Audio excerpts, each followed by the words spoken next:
Pemirsa, 1 November esok pemerintah Arab Saudi membuka kembali kesempatan umroh bagi jamaah dari luar negaranya. Jemaah umroh Indonesia yang telah memenuhi kriteria dan syarat tengah bersiap untuk beribadah.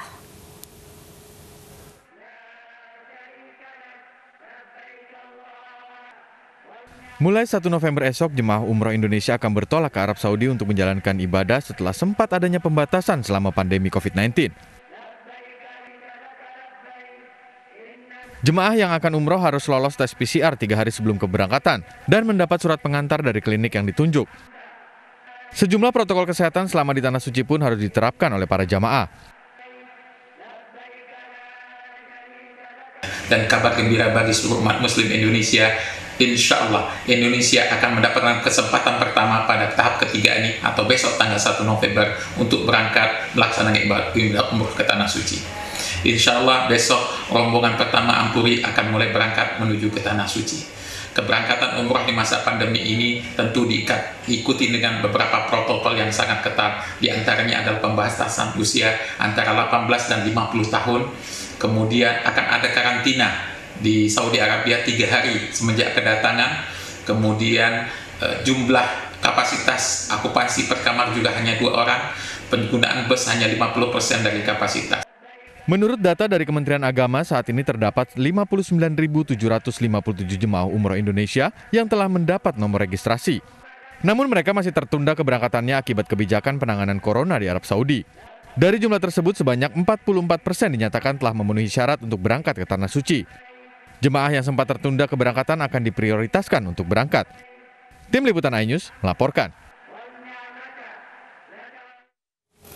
Ya, pemirsa dan juga Abraham, saya akan coba menjelaskan begitu apa saja yang menjadi perbedaan yang akan dijalani oleh para jemaah umroh selama menjalani ibadah umroh di Arab Saudi di masa pandemi COVID-19 ini. Nah, pemirsa, di tengah pandemi COVID-19, pemerintah Kerajaan Arab Saudi menerapkan aturan ketat selama pelaksanaan ibadah umroh untuk jemaah. Aturan ketat ini diterapkan agar pelaksanaan umroh bisa tetap berjalan tanpa menjadi klaster baru persebaran virus corona. Dan berikut ini beberapa aturan teknis yang ditetapkan oleh Kementerian Haji dan Umroh Arab Saudi.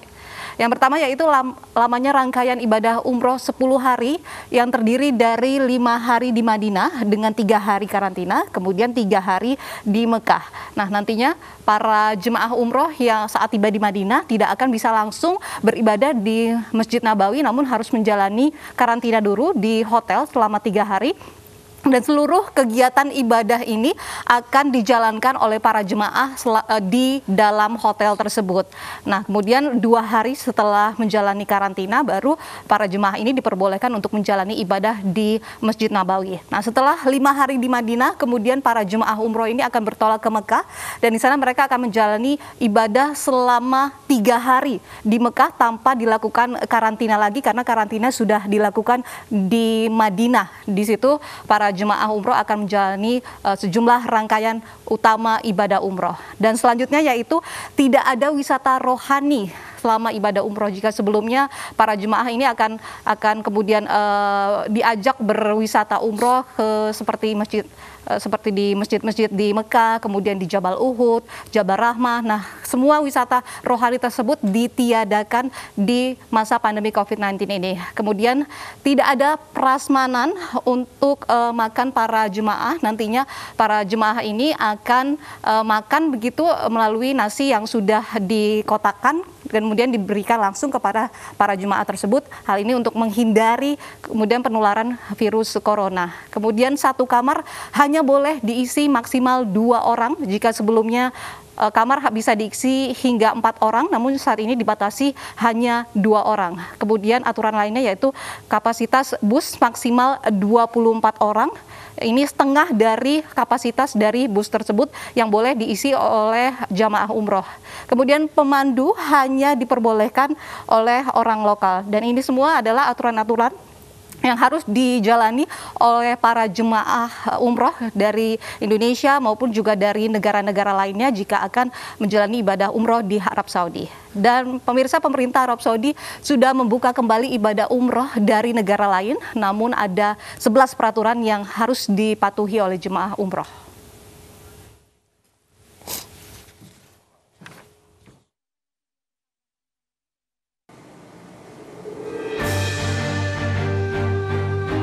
Sebagai tempat dua tanah suci berada, pemerintah Kerajaan Arab Saudi bertanggung jawab atas keselamatan dan keamanan jemaah umroh maupun haji. April lalu, pemerintah Arab Saudi pun menerapkan karantina wilayah atau lockdown di dua kota suci Mekah dan Madinah untuk menekan persebaran virus corona. Selama penutupan, Arab Saudi juga terus mensterilisasi lokasi tawaf yang berdekatan dengan Ka'bah di Masjidil Haram.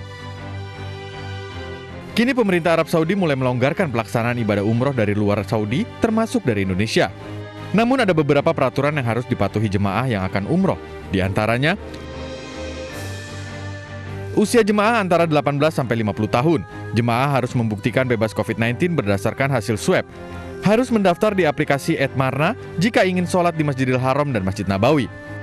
Menyiapkan tiket kembali sesuai jadwal, melaksanakan karantina selama 3 hari, dan memastikan seluruh transportasi dan akomodasi lengkap. Aturan lain, jemaah harus mematuhi protokol kesehatan sejak tiba hingga pulang. Penyelenggara umroh wajib memberi data valid. Setiap grup jemaah maksimal terdiri dari 50 orang dan wajib memiliki pendamping. Dan penyelenggara Saudi bertanggung jawab penuh atas pelayanan jemaah. Tim Liputan iNews melaporkan. Apakah penerapan protokol kesehatan akan berdampak pada biaya umroh dan apa saja yang harus dilakukan selama berada di Tanah Suci? Kami akan bahas bersama dengan Kepala Bidang Umroh Ampuri, Zaki Zakaria, dan Konsul Haji dan Umroh KJRI Jeddah, Endang Jumali. Assalamualaikum, selamat sore Bapak. Waalaikumsalam warahmatullahi wabarakatuh dan selamat sore. Iya, kita ke Ampuri terlebih dulu. Mas Zaki, bisa dijelaskan kepada kami dengan ada angin segar seperti ini, apakah ada perubahan dalam komponen biaya umroh? Baik, terima kasih. Alhamdulillah kita secara resmi sudah mulai dibuka umroh untuk tahap ketiga 1 November dan visa umroh sudah bisa mulai diterbitkan mulai dari malam Jumat, jadi kemarin malam.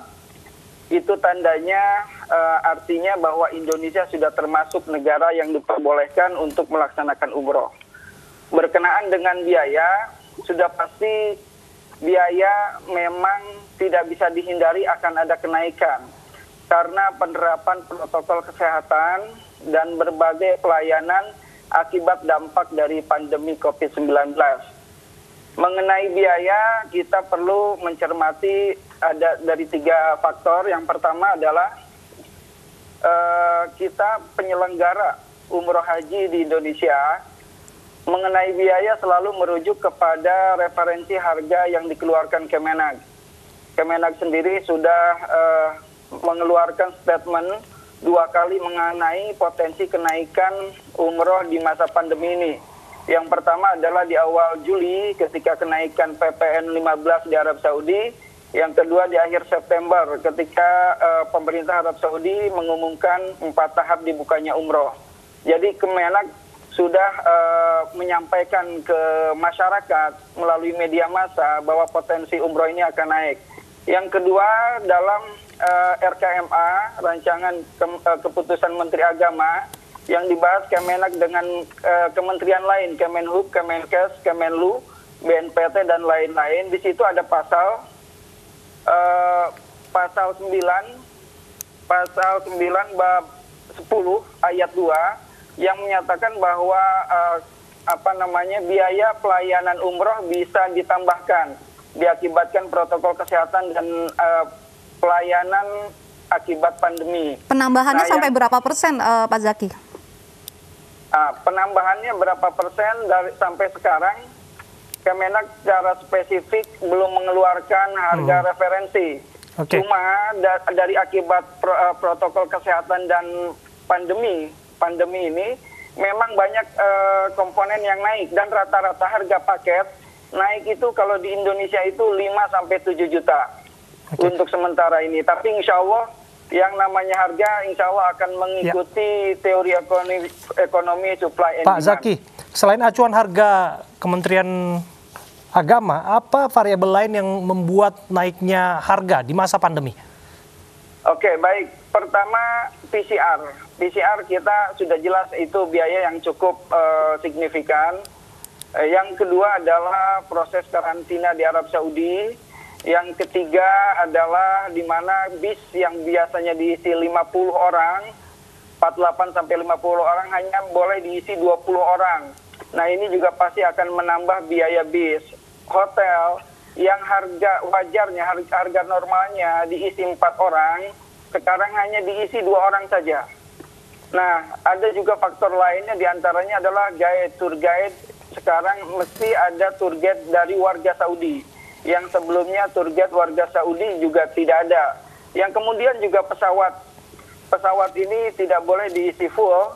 Bahkan kemarin regulasi Kementerian Pemerintah Indonesia diharuskan hanya diisi 70 sampai 80% saja. Hal tersebut mengakibatkan penambahan biaya begitu ya Pak Zaki ya. Betul, Baik, saya ke betul. Pak Endang. Pak Endang, apa saja begitu yang boleh dan juga tidak boleh dilakukan oleh jemaah umroh begitu saat berada di Arab Saudi, di Mekah dan juga Madinah? Ya, terima kasih. Kalau kita merujuk kepada edaran Kementerian Haji dan Umroh nomor 420-308-016 tertanggal 8 bulan 3 1442, itu ada 3 komponen, 3 kelompok besar. Yang pertama adalah yang berkaitan dengan protokolat istiqaqatul umroh atau protokol kesehatan, kemudian juga layanan paket, dan yang ketiga adalah kewajiban dan tanggung jawab dari PTU atau travel.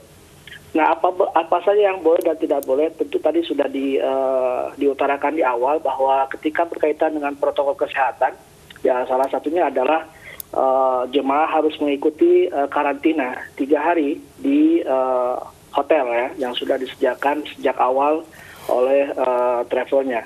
Kemudian juga tentu tidak boleh keluar selama masa karantina tersebut. Ini tercantum di dalam poin nomor 3 dari protokolat istiqaqatul umroh.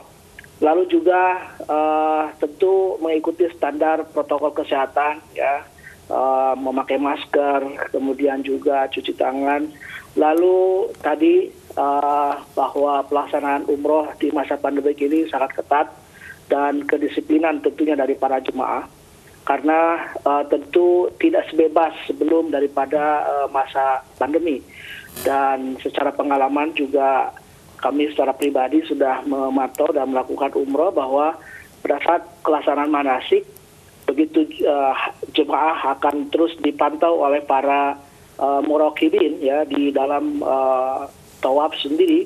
Itu juga ada aturan-aturan tertentu di mana jemaah tidak boleh asal melakukan tawaf saja, dan tentu social distancing, yaitu jarak 2 meter itu terus dipantau oleh para pengawas di Masjidil Haram.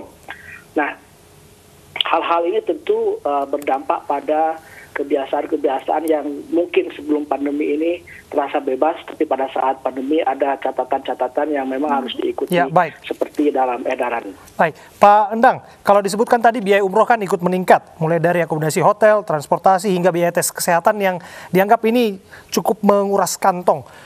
Lalu apa yang bisa dilakukan pemerintah agar ibadah umroh ini tidak hanya bisa dinikmati oleh kalangan menengah ke atas?